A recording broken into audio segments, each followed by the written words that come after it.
Hey everybody, I'm Geno Reynolds from The Real Opinion. In a bit, I'll have my review of Johnny Depp's new film, Transendence. But first, The Real Opinion presents another quick review.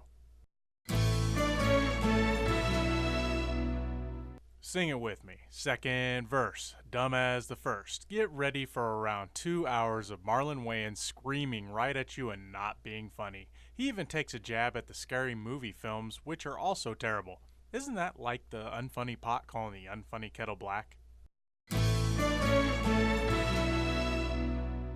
And now on to Transendence. Dr. Will Castor and his team are trying to create artificially intelligent machines that can basically cure all the world's problems, hunger, disease, etc. After a seminar, a radical anti-tech group simultaneously attacks many of Castor's research groups and even is able to shoot and kill Castor. To save his life, his wife and a close friend test a theory Castor was working on to put a person's conscience into a machine. The results lead to the overall plot of the story. This movie had some promise at first, but found itself being too bogged down by a few things.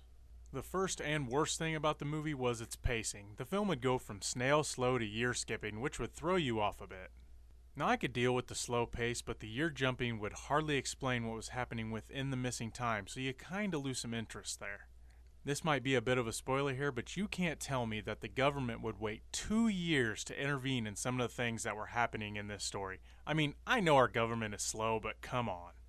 The next thing is the performances. While there were some passable performances from Cillian Murphy and Rebecca Hall, I felt that Johnny Depp, Morgan Freeman, Kate Mara, and Paul Bettany all kind of phoned it in on this one. Now I like all 4 of those actors, so I have to call them out when their performances aren't even up to par. Now this problem might be a little more forgivable, but it still hurt the film for me.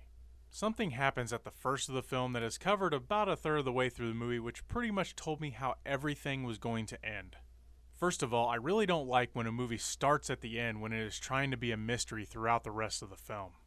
I figured out the ending of this movie about a third of the way through, and that kinda drove me nuts. Many films have tackled Deus Ex Machina or God from the Machine, and this one just doesn't really stand up. I'm not saying it's terrible, but it is not as epic as it thinks it is. If the performances were stronger and the time jumps were better explained, this one might have been better, but unfortunately this isn't the case.